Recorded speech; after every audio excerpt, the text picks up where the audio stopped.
Welcome to a world of laughs where humor knows no bounds. Enjoyed your stay? Subscribe, hit like, and keep the chuckles coming. Remember, laughter is timeless.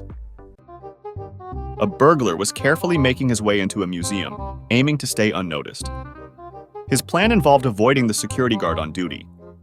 However, as he tiptoed behind the guard, he couldn't help but notice something unusual. The guard was sitting with his head buried in his hands, quietly sobbing.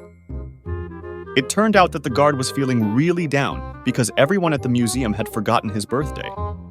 He was feeling unloved and overworked, and this hit the burglar unexpectedly hard.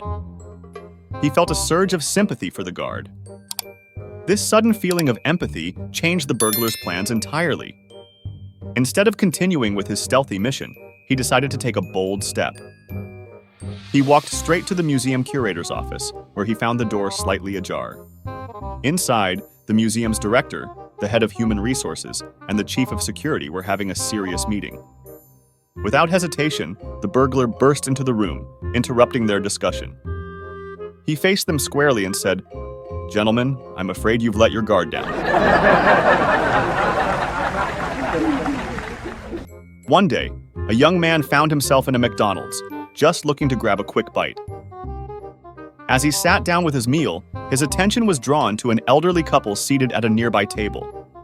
What caught his eye was that they had ordered only one meal between the two of them, along with an extra drink cup. He observed them with a mix of curiosity and admiration. The old man carefully split the hamburger right down the middle, ensuring each half was exactly the same size. Then, with equal precision, he began to divide the fries, giving one to his wife and taking one for himself, alternating until the fries were evenly distributed. Next, he poured exactly half of the soft drink into the extra cup and gently placed it in front of his wife. The man then started to eat his half of the meal, while his wife just sat there, watching him with her hands neatly folded in her lap, not eating a bite. This scene touched the young man's heart.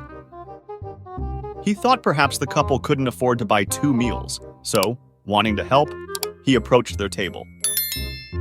With the utmost respect, he offered to buy them another meal so they wouldn't have to split one. The elderly man looked up at him, his face breaking into a warm, grateful smile. "Oh no, young man," he said kindly. "We appreciate your offer, but we don't need another meal. You see, we've been married for 50 years.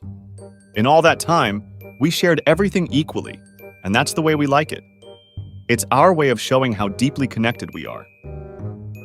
The young man was moved by the old man's words, but still a bit concerned, especially for the elderly lady who hadn't eaten yet. He turned to her and asked, "But don't you want to eat as well? You haven't touched your food."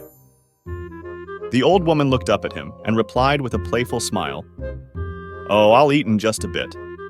Right now it's his turn with the teeth."